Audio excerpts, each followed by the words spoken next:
Well, hey friends, I just so happen to have this glass of wine here, and the other day I was walking around outside, and the only thing that's green right now are weeds, mostly garlic mustard weed and creeping Charlie. So it seems to me like we're basically contractually obligated to do some wine and weeds, winter edition. So I thought this might be a good time to just have a little glass of wine and talk through all the weed management strategies that I can think of. The first thing I'll say about weeds is that the best way to manage weeds is to prevent them from growing in the first place. And regardless of which way you approach that, it's all about not allowing sun and light to get to the soil where those weed seeds are waiting to grow. If they're perennial weeds, where they're going to try to come up and thrive. So the main two ways you can do this are mulching, which works really well and it has other benefits as well, or growing enough plants that the plants become your mulch and therefore they are blocking light to that soil layer. I will say that there is no one weed management strategy that works for all weeds. So a lot of weed management depends on figuring out what your weeds are, or at least figuring out, are they annuals or perennials, or what the heck is happening with this weed. And no matter how you manage your weeds, there is a downside to it. So everything has its negatives, some have more than others. So the first one that everyone thinks of is what we just call weeding, which is pulling the weeds out of the ground. Of course, it's key to get the root out of the ground as well, in particular with a perennial weed. With an annual weed, less important. So you need to use a good tool for this. A hori is my favorite tool for weeding, but you can also look at garden forks, or you can look at trowels, things like that. So you might think, what is the negative of pulling a weed other than that it's not exactly fun to do for most people?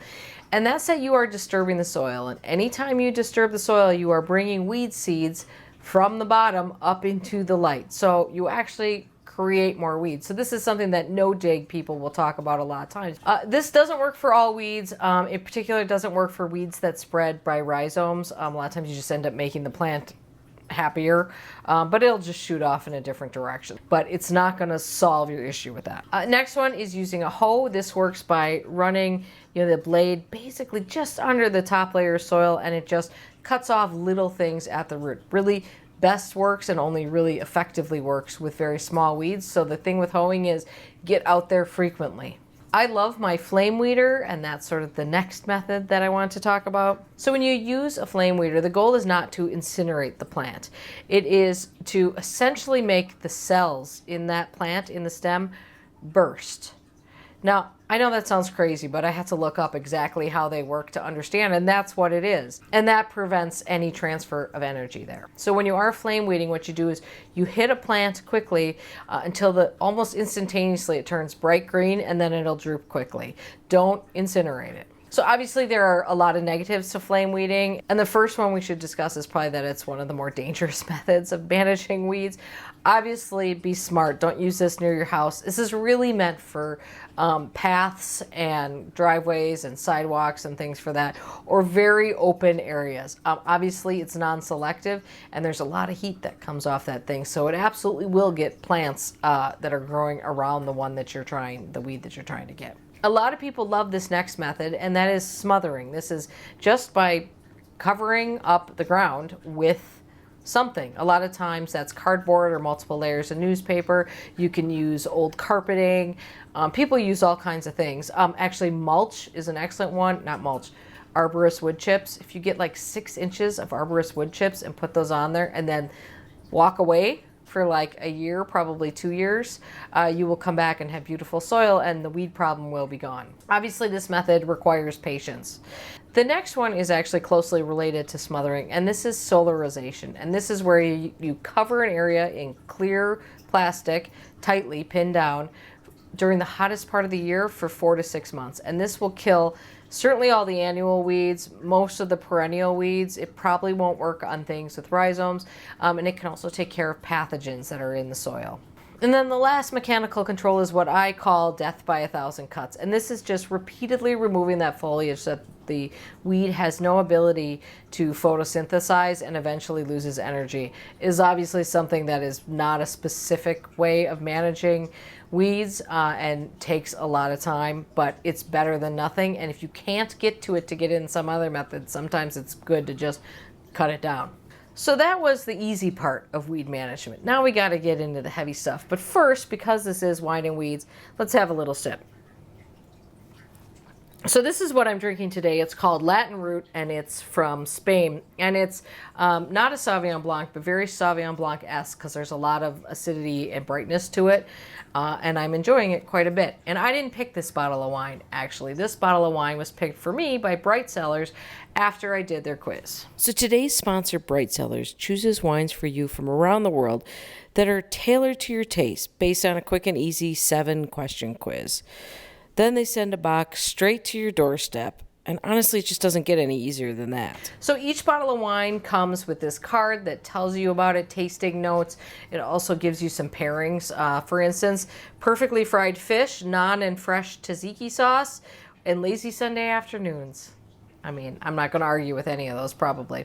Bright Cellars has a satisfaction guaranteed. So if you're not enjoying the wine part of your very own wine and weeds, their concierge team is standing by to help and to answer any of your questions. So at the bottom of each of the wine cards, there's a QR code, and that takes you straight to the Bright Cellars website, and you can rate the wine yourself there so that the next box of wine you get from them will be even more tailored to your tastes. And you can try out Bright Cellars yourself with a special limited time offer of up to $100 off your first 4 boxes of wine. This is actually the best deal they've ever offered, and you can click the link in the description below to get started. A big thank you to Bright Cellars for supporting the channel and sponsoring today's video. Okay, now that we've had a little bit of an intermission, now we have to gear up for the stuff that nobody wants to talk about or even think about, which are herbicides. So there's just a couple of things to know off the bat about herbicides, which is that, first of all herbicides have the potential to harm the environment, whether they're natural or they are a chemical with so many letters in it you couldn't begin to pronounce it. The other thing I will say is that it is crucial for you to read labels before you start using chemicals, and then just follow them, please. That's the main thing I ask of you, because you know what? Herbicides are not often as dangerous as people think they are if they are used according to the label. But you run into a lot of problems when you start going off label and making up things and thinking more is better, or applying it at a time you shouldn't, or near a body of water that you shouldn't be. So I'll just quickly get off that soapbox and just say, please read and follow labels. All right, so basically you can break herbicides into 2 groups, and that's Preemergent and Postemergent. So Preemergent herbicides are things like, probably the most common one that everyone knows about is Preen. And a lot of people think that these work by not allowing seeds to germinate. But in fact, the way they work is that they prevent little weed seedlings from becoming established by inhibiting the growth of either the root or the shoot. But these need to be applied basically at that time. They need to be in place as seeds germinate so that the tiny little weed seedlings never have a chance to go anywhere with them.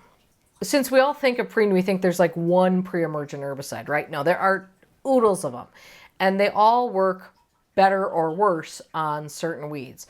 And it's also true that they all affect the plants you want in your garden differently. So when you're looking at a pre-emergent, you need to, actually any of these, you need to look at how is it going to affect the weed that you're trying to get, and how will it affect what's growing around it. These come in granulars and sprays, and if you were thinking about using a pre-emergent, you got to do your research and figure out what is actually effective for that weed. Now let me give you an example of when I was thinking about using a pre-emergent. So here's the situation. Right across the road from us, which is like 10 feet away from us, a field was essentially created when a bunch of trees were taken down. And no cover crop was planted there, and within a handful of months, Canada goldenrod, Canada thistle, and bull thistle took over. Now the goldenrod is what the goldenrod is. It's challenging to deal with, but it's not damaging like Canada thistle and bull thistle are. In fact, these weeds in our area are actually regulated as noxious weeds, which mean it is illegal for you to let them go unmanaged on your property. It is your responsibility, and there are ordinances, local, state, and county, that are all out there that say you can't allow these weeds to just run rampant on your property. To be clear here, I'm not suggesting that my neighbor did this on purpose at all. They were forced to take down ash trees. They didn't want to lose those trees. They did, and I don't know what happened from there. In any case, a year of thistle has happened over there, and it happened to be a very windy year last year, and the wind was always from the west. So I fully expect to have to deal with a major Canada thistle problem, particularly in the garden closest to the road. And if left unchecked, it could be a matter of 2 years before that garden is gone to thistle. So it has to be dealt with. So I was planning on starting a multi-pronged approach to managing this by using some Preemergent, likely a preen type product. But then I did some more research, and I found out by going to sites, government and educational sites, about how to manage these two noxious weeds, bull thistle and Canada thistle, which are managed in basically the same way.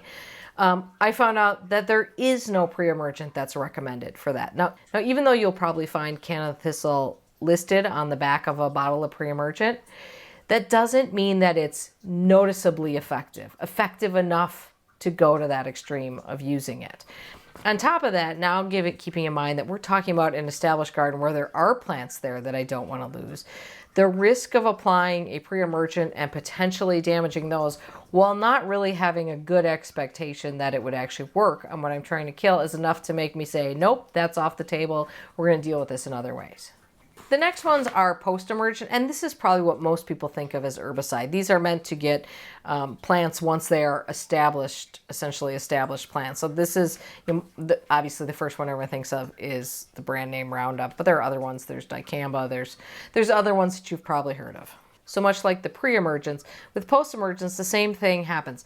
Different chemicals work for different weeds, and there is no one chemical that works for all weeds. So you have to do a little bit of research before you go tackling a specific weed with an herbicide. It's also important to note that almost every herbicide has a timing of application in order to make them at their maximum effectiveness. If you apply outside of that timeline, you might have nothing work at all. Worse yet, that just runs off and goes into your soil. So it's important to pay attention to the timing, which is either a time of the year or a stage of plant growth. So keeping in mind that there are different herbicides that work best for different plants, the herbicide that you might need to deal with the weed that you're trying to kill might not be one you find on your hardware store shelf. So you might need to look online for this, and you might need to get a surfactant. Obviously, read the instructions. Don't mix different chemicals in the same bottle over time. That's no good either. And then I will just briefly step back on that soapbox and just talk to you about PPE, which was a term I never heard of until 2 years ago. For real though, gloves for sure, long sleeves.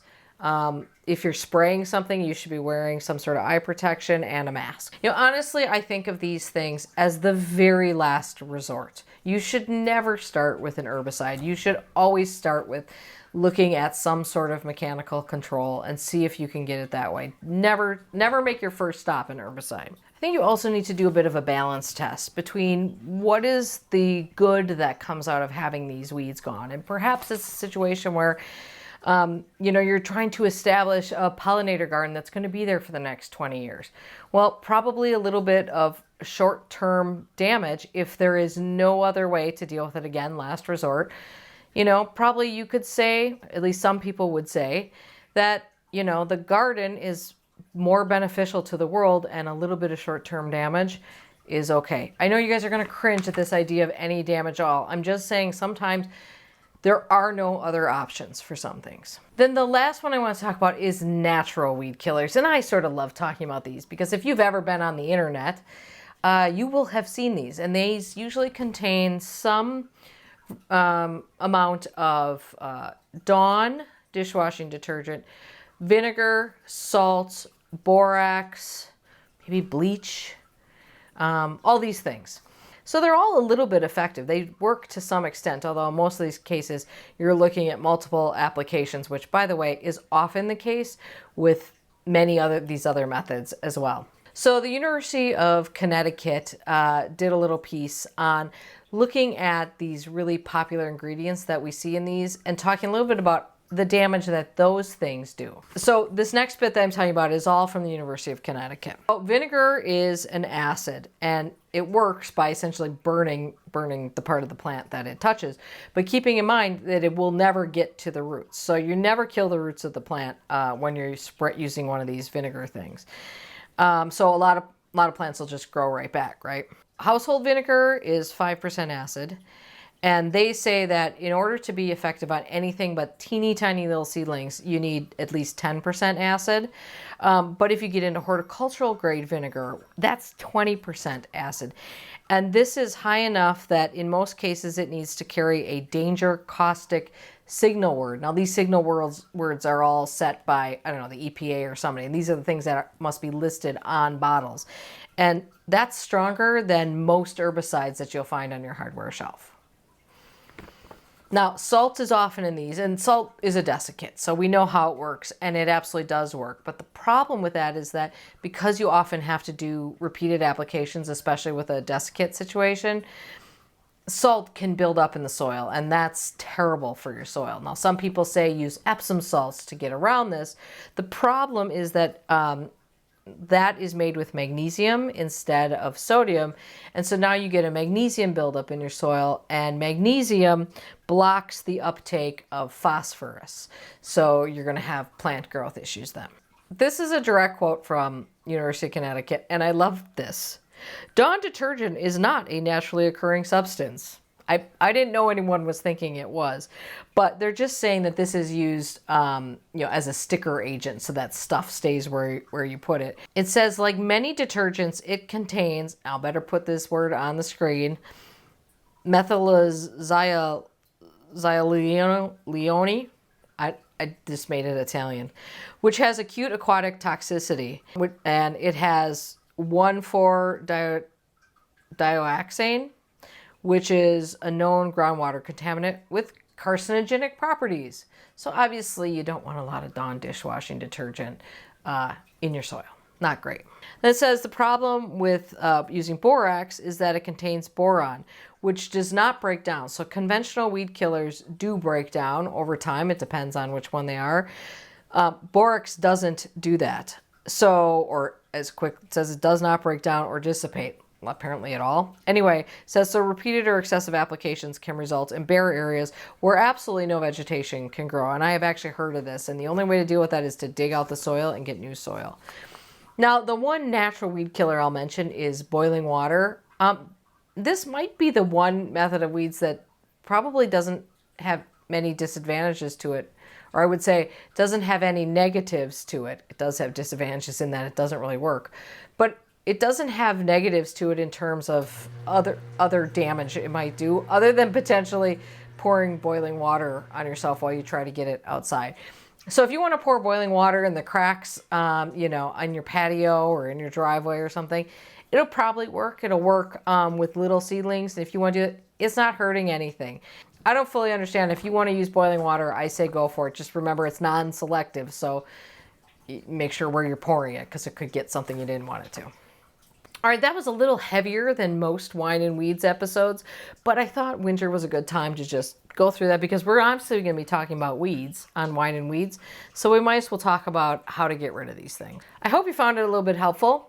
If not, maybe grab a glass of wine and try watching it again and see if that works. Share your favorite weeding method with me in the comments, or any that I missed. I'm sure I did. And again, I just want to clarify here, I am not advocating for any particular strategy. I'm just laying out the different ways you can approach this stuff and what some of the benefits and certainly what some of the negatives might be to these. All right, thanks for watching. We'll talk soon.